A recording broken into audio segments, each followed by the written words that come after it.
There was once a grumpy prince who lived in a magnificent Gothic castle. He insisted everything should be the best. His food, his horse, his castle, but nothing pleased him, and he found fault in everything.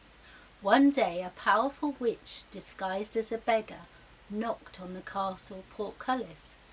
A kind old door warden let her in, and a friendly cook gave the witch a jug of beer and a hot savoury pie with lashings of gravy. When she'd finished, the beggar witch said, That was delicious." The prince's cook was delighted. Nobody had praised her for her food for ages. "I cook for the prince all day long and do my very best, but he's never satisfied.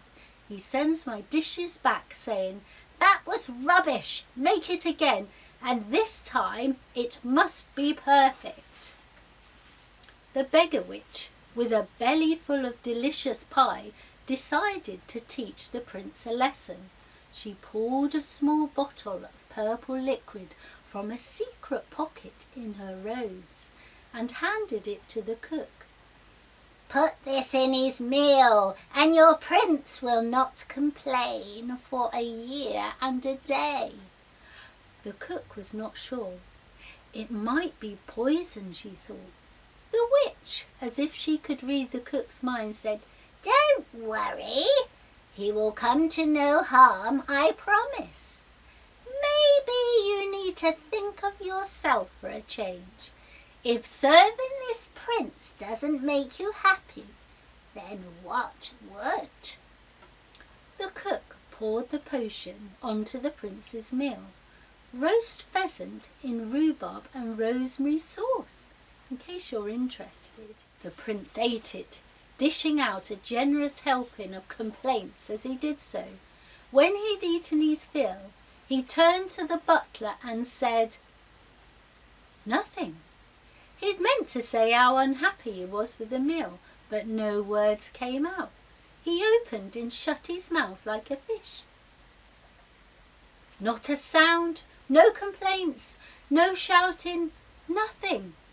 Furious and frustrated, the prince skulked.